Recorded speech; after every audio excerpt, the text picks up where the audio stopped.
New developments on a story that's captured the world's attention. Thanks for joining us and welcome to Western Mass News at 10 on Fox 6. I'm Mary Wilson. Today, authorities in New Hampshire conducted a ground search, hoping to find new clues in the case of missing UMass Amherst student Maura Murray, who disappeared 18 years ago. Western Mass News reporter Lexi Oliver joins us live in studio with the latest. Lexi?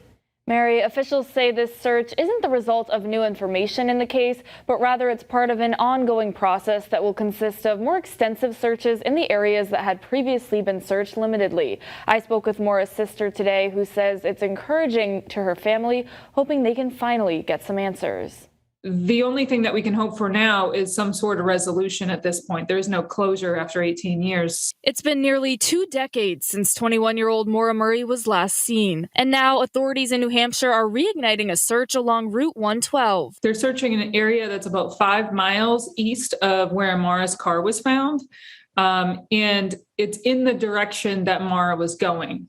So it's in a town called Landaff, on the border of Landaff and Easton, where Route 112 meets, or close by where 112 and 116 intersect. This area was the focal point of a very early search back in May of 2004.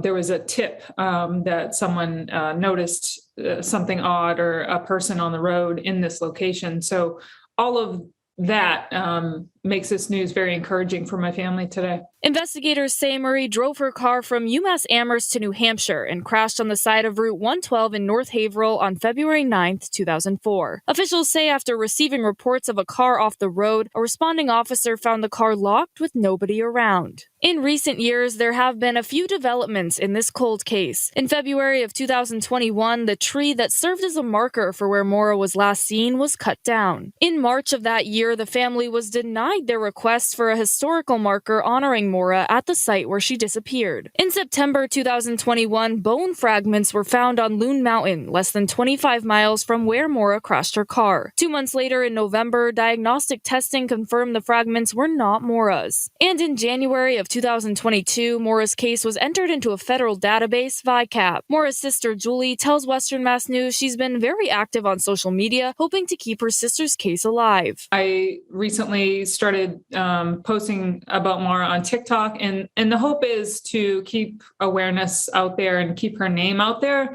in hopes that it jogs someone's memory and we get that 1 or 2 missing puzzle pieces that have been evading us for all these years. She says the family is focused on continuing to spread awareness in the hope of generating new leads. Our fear is that Maura will become a file in a cabinet and no one will remember her name. And that's my personal mission, is to not allow that to happen.